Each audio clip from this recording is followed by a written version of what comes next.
Hello, everyone, and welcome to another episode of CEO Thought Leadership. I'm your host, Jennifer Kluge, and our guest today is Ken Lear, founder and CEO of 2313 Inc. Ken founded the organization 21 years ago and specializes in sales and marketing. Many of your clients, Ken, are Fortune 100 companies, and they're across various industries across the nation. And your unique services offer building an in-person relationship with customers while fulfilling the essential sales needed for a company. It's a pleasure to have you here. I'm excited to be here. Thanks for having me. So, for those listening that don't know about your organization, can you give a brief overview and let us know what key endeavors you're working on? Sure. Yeah, so if you asked one of my employees or someone in our company, what do you do for a living, right? What do you do for work? They'd probably tell you they work in a sales company. They do retail sales in big box stores, right? If you go into a Target or a Costco, there's AT&T kiosks where they have cell phones and wireless services. Um, they would say that's what they do day to day.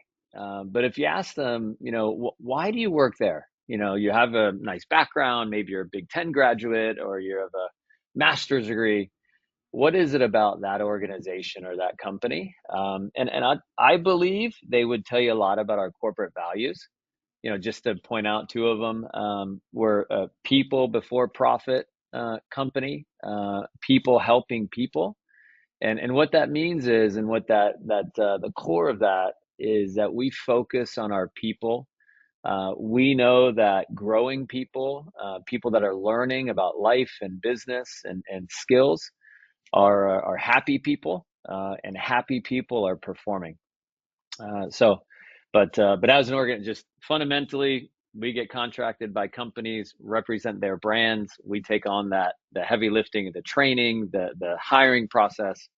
Then we put them in a retail store, or in another event or something, and we actually do the sales for that organization. For AT&T as an example, Yes, in we the see most your team recent project. out in the field, so to speak. We see them, we interact Correct. with them. Yeah, sales is such a broad scope. So I'm glad you said that because, it's tricky in sales right now. You've attended Sure. some of our discussion roundtables, and some of the biggest issues we're hearing is um, making a sale happen. And it's not economic, it's more tactical. The world has changed, the hybrid world is real. Getting people's attention is very, very difficult. Um, and we're flooded with alerts and notifications and what have you. And a lot of CEOs are frustrated. What advice would you give to our organization trying to grow and trying to get people's attention right now? My advice is watch the masses and do the opposite. I'm all about being unique. I'm all about doing things differently. I believe that if you want to make a difference, then you should be in person. You should shake someone's hand. You should have a smile. You should have that personal connection. And maybe I'm a little biased. I started my career in sales myself, and I was an outside salesperson going out and meeting small companies and interacting with CEOs, interacting with office managers. So I've always kind of stayed to my roots in a way, and encourage people to do that. I think in the world that the cell phone is, everything's more automated. That is the difference maker. It's the people. People work with people that they know. People work with people that they like, and a lot of major decisions. If we were to go land the Google account or the Amazon account, we're not going to do it over an email. We're not going to Right. do it over a phone call. It's going to be a team of people that build relationships, not just at the conference table, but it's at a dinner. It's in other events, networking, team type events. And so Well, that's that's that's what makes us interesting. different. Ken, I'm sorry to interrupt you. So You're fine. what you are describing is how I was raised in business as well. And there's an entire generation, people who have entered the workforce in the last 5, 6 years have no clue what you're talking about. Having literally to go door to door or showing up in an event and reaching out to, 100 people. And it's old school, but I do think it's making a comeback. Would you agree with that? I agree 100%. I'll tell you in the industry that we're in, and you'll even see in the trends and the new opportunities, I think one thing you're going to see over the next 6, 12, 18 months is, in the space that we're in with the big box retailer, the Targets, the Costcos, the Sam's Clubs, these organizations, you're already kind of seeing it with like Starbucks being in a Target, with Ulta being in a Target, and Walmart has a Subway. Like that, these organizations are looking at these big box retailers are moving towards becoming the one stop shop for everything a consumer needs, Yeah. and so it makes our positioning with an AT&T or with these wireless companies very unique. And on the other side of things, it also, as they focus on, they're just like any organization. They have budgets, they have targets, Mhm. they have revenue. You're going to see their corporate stores, their corporate locations, which if you drive by any T-Mobile, Verizon, AT&T corporate store, they're not booming necessarily with foot traffic and with customers. And my professional opinion, you're going to see those start decreasing and closing because they're putting more into opportunities like we're involved with, Yeah. because Well, they just simply get more foot traffic. that's absolutely good knowledge, Ken, to share with our audience today because we're all trying to predict the future. We're all trying to put our strategic planning together. And there has been so much change with in-person activities, with retail and what have you. I mean, we're seeing malls close up left and right. Yeah, And then some malls are opening. It's kind of a bizarre world right now. So yeah. to see this It's collaboration amongst brands is really interesting. and in my opinion, it's about the experience, right? You look at Top Golf, the you have driving ranges that are going out of business left and right, and then you have this organization that comes in and creates this. Again, it's a driving range, but it's an experience. It's Yeah. getting the people together and they're having fun, and it's not just the golf. There's the bar, there's the restaurant, there's the games that people can play. And I think that's if people think about that experience in whatever organization they're in, and I think that can be a big difference maker. That's great. That's great. Um, you're the founder of your company. That takes a certain something special right there, right? um, usually I say why lead, but in your case, I'm going to ask why start? Why did you start your own organization? We love to hear founder stories. Tell us your founder story. Sure. I'll tell you, I was just kind of chatting earlier with the team. I grew up in South Florida. I went to Penn State. I played college soccer, hence I'm wearing my Colombian jersey today. A little bit of a heartbreak for me in the last few days, but a great tournament. But I don't know if my heart can take that much longer, right? With Copa America. But yeah, I went to college, played soccer at Penn State, graduated with a business and marketing degree. I graduated 2001, 3 months after September 11th. My career fair day at Penn State was September 11th. Kind of Wow. crazy timing. I thought I was going to be doing pharmaceutical sales. That was what my degree kind of prepared me for. But I found myself, like a lot of graduates, where there wasn't a lot of opportunities for recent grads. Companies are saying, get 2 years of sales experience, get experience, and we'll look at your resume. And I was kind of caught in that world of, well, how am I supposed to get that experience if you're not willing to offer the experience? Mhm. So I fell into a small company in New Jersey. And the owner of the company was in his late 20s, and he was doing outside sales. He's like, I'm looking for salespeople. I'm looking, and I'm like, I'm looking for a job. I just need to get my foot in the door somewhere. And so he gave me a shot. He said, listen, you don't have a lot of experience, but you got a nice background in sports. So I'll do a lot of training and, kind of see how it goes. And leaning on my work ethic, leaning on how I was raised and my people skills, I kind of got started in his company in sales. And over the course of a year and a half, I became one of his top salespeople. I mentored and trained a small group of team members and staff. And over time, he was talking about his organization and the business, the concept growing and scaling. And at 20, 22, 23 years old, we sat down a few different times and he said, hey, we're looking for partners in this concept.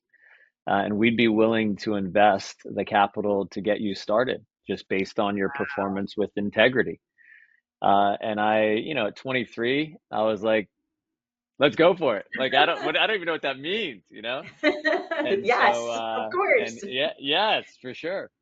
And so I moved to Columbus, Ohio with 5 salespeople that worked in his company that then moved to my company with $15,000. I'm sorry, no, $10,000 in my corporate account to get started. AT&T was my first client. And we were Good one to selling, start with. yeah, Go big or thankfully go home. through his relationships and his partners Yeah, got me AT&T as a that's client. great. So we were doing business to business sales for AT&T. So this is in, again, 2003. And the the interesting thing about the timeline is this is when dial up was actually a thing for businesses. So we were going to small businesses and telling them that, hey, by the way, you don't have to use this phone line anymore. You can move over to this thing called DSL, and 3 megs of DSL. You can talk on the phone and be on the internet at the same time. You don't have to hear that boop boop boop boop boop, and I do. and we I had do. to convince business owners that this was newer, like this is a thing. And they're like, Yeah, well, how are you going to come in and dig up the building, like it's going to be a big deal? No, it's all through the phone line. yeah, But they were struggling to get to the business owner through a phone call or an email, and yeah. we went out and built relationships in person. And um, again, old school building relationships, and that really is what sales is. It's a nice reminder. Sales is building relationships, and it's I personally think is better face to face. Um, so I'm biased, but I agree. I am biased too. So sorry, anyone that opposes us, fire up the chat if you want to. um, it brings up another interesting piece of debate. Um, you fell into your company and your career. You Yeah. followed the path that was put in front of you and you went for it. Um, I think so many young professionals, and we can talk about them next, they have this vision of what they're told business is and what opportunity is and what success looks like. And then you get out there, and unfortunately, sometimes they get lucky, but most of the time, unfortunately, that's a misnomer that you don't always go on the path that's described in college or in your education or what Sure. have you. So that's a nice reminder for that. What other advice would you give to young people entering the business world? I mean, you were young when you started your business, very successfully so.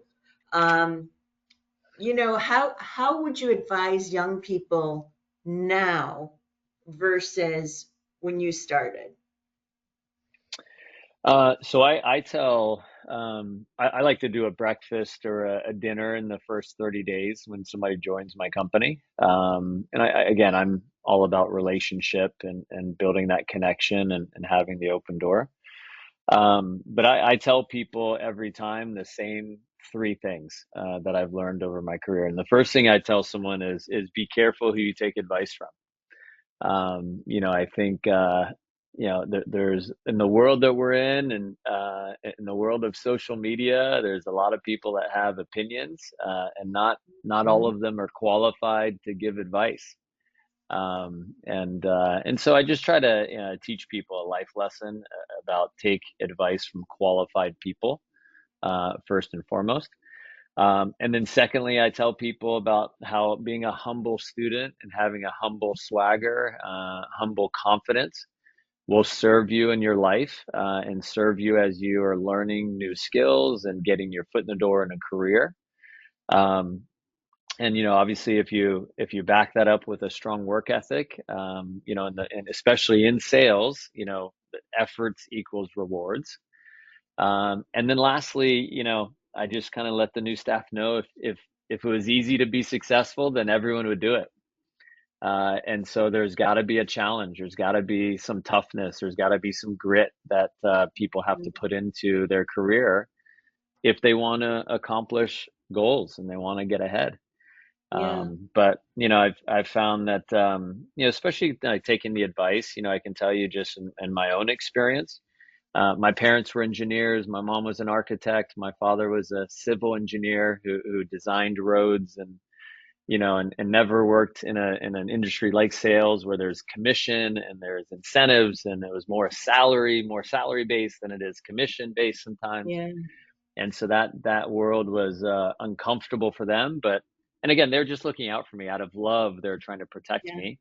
And my mom They even probably said, said, what are you doing? What are you doing? yeah, exactly. I remember my mom saying to me, "You have no car," because I just graduated college driving my grandma's car.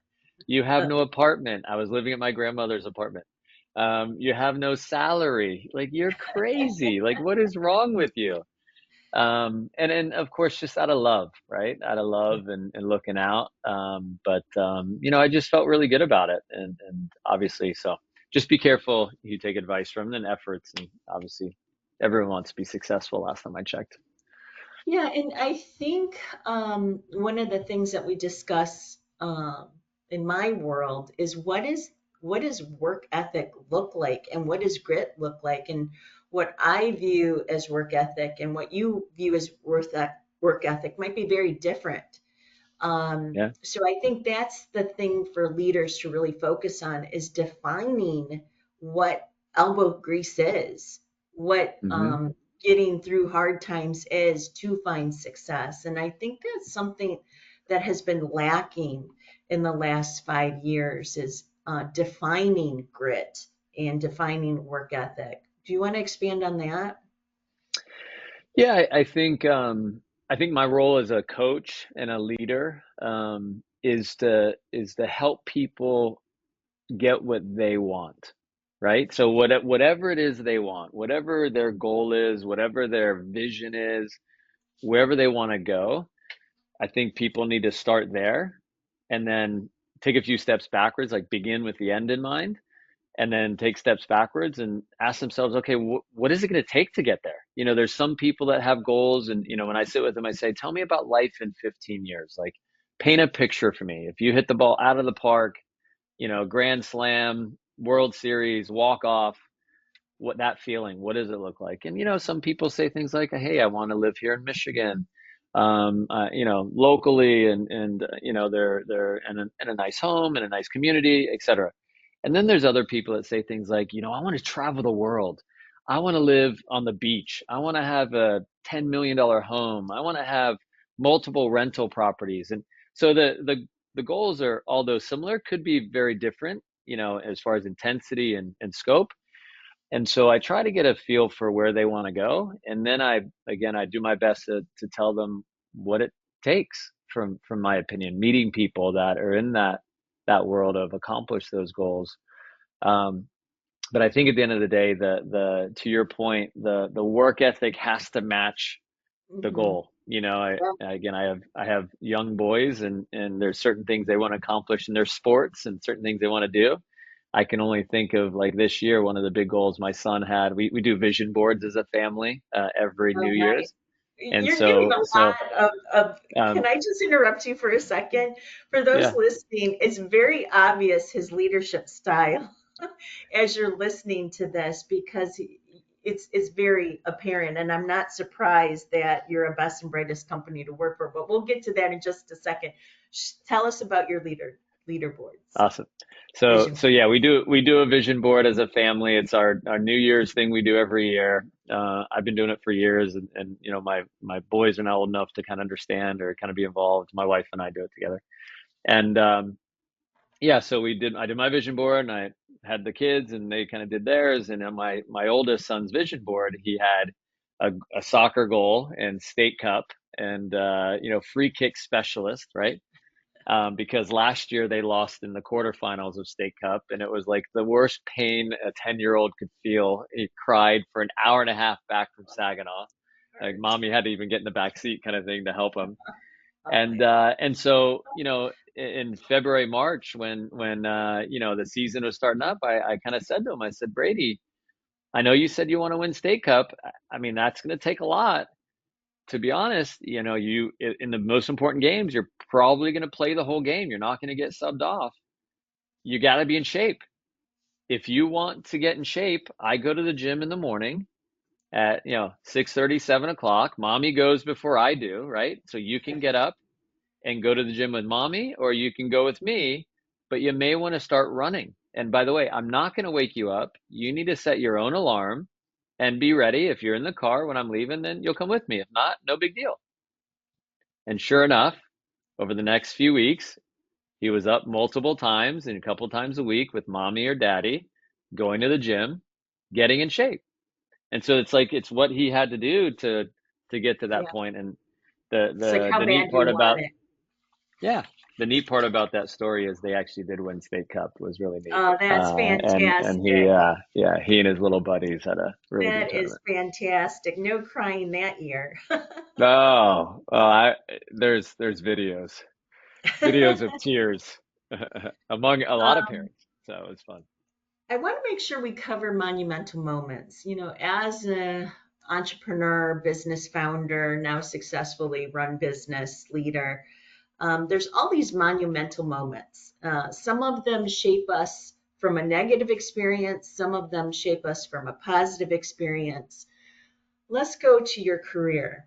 What were your monumental moments, and how did you have to modify yourself as a result of them?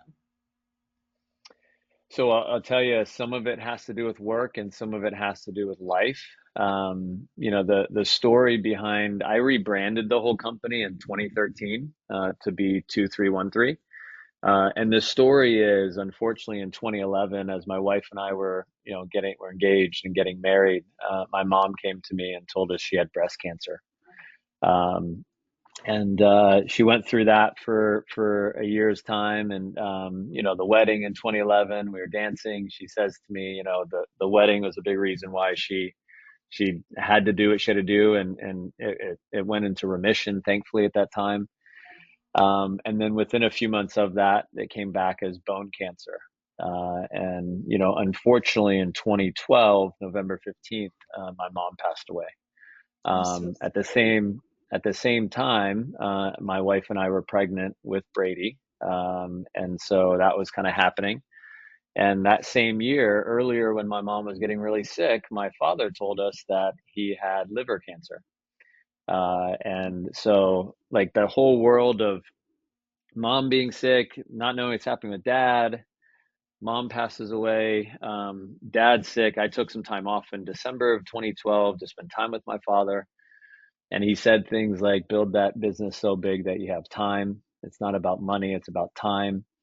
And we moved him to Connecticut to have some of the best care in Boston between my brother and I. And I was in LA at the time. So I had to go back. I mean, we're 8 months pregnant at this point. And the unfortunate part of the story is in 2012, February 2nd, 2012, my father passed away.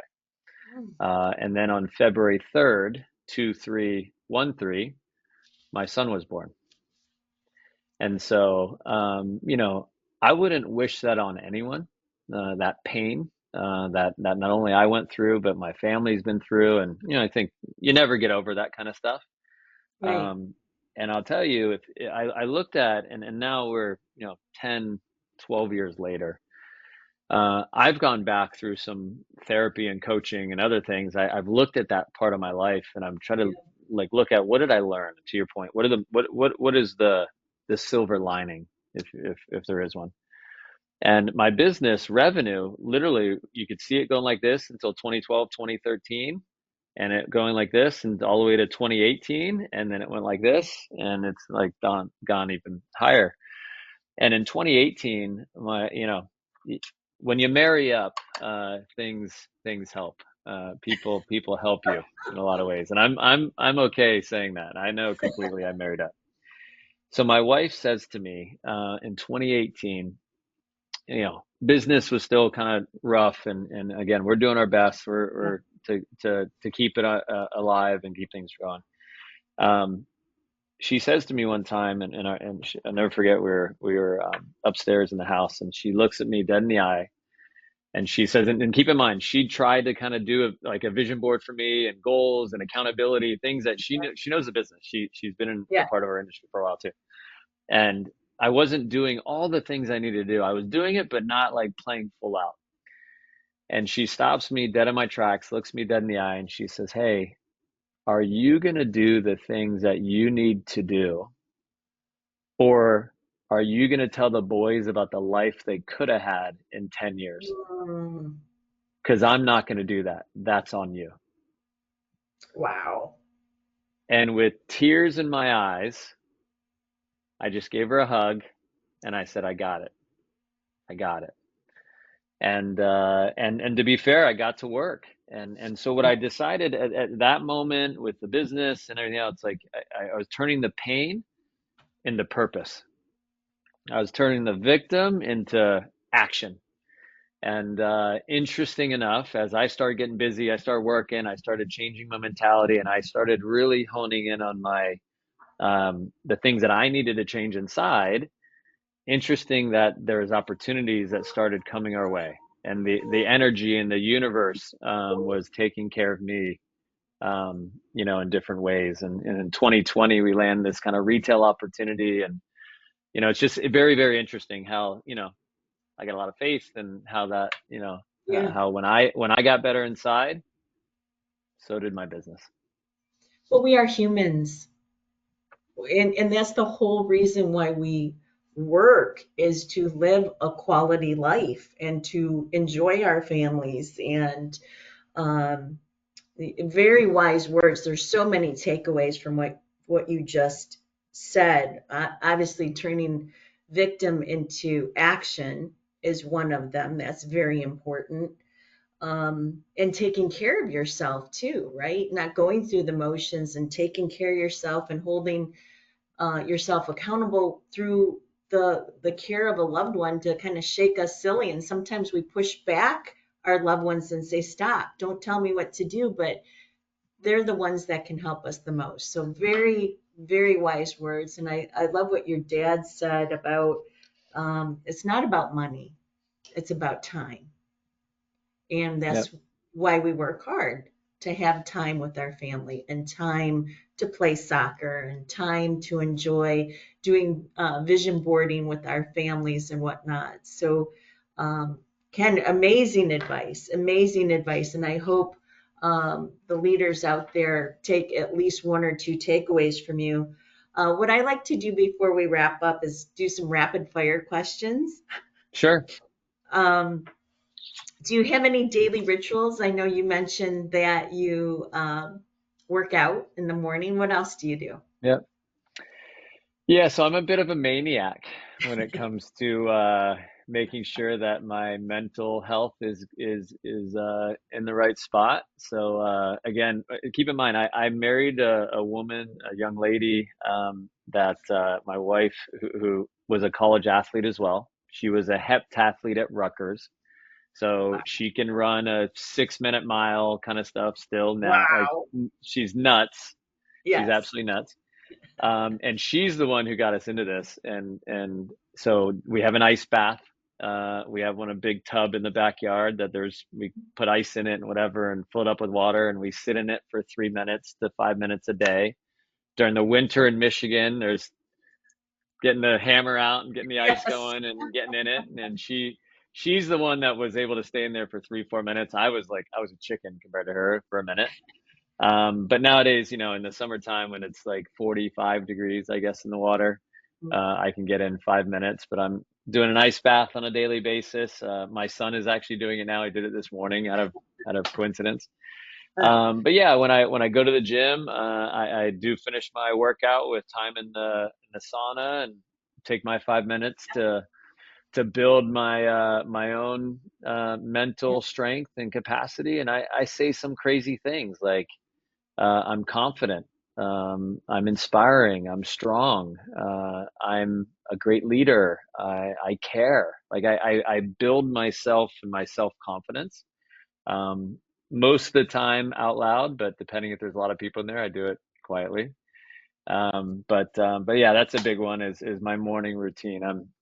And for my office, they know I walk in with this smoothie and a tropical smoothie on a daily basis. Like it's just a part of me. yeah, that's wonderful. Wonderful. Tell us more about soccer. Are you still playing? I don't know. If you ask my teammates, they'd say, "Hey, good game Yeah. or good season," you know. It's funny actually. I got a game this Sunday night that I put maybe. Because it's funny because it takes so long to recover a 90-minute game. I'm like recovering 5 days later still. I'm so hurting. But yes, to an extent, I do enjoy coaching Brady and Mason's soccer team a lot more than I enjoy playing. Because I love the joy that they get out of it.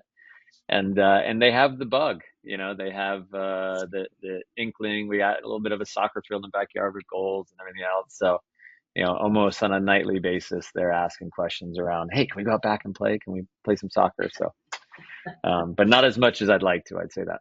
Yeah.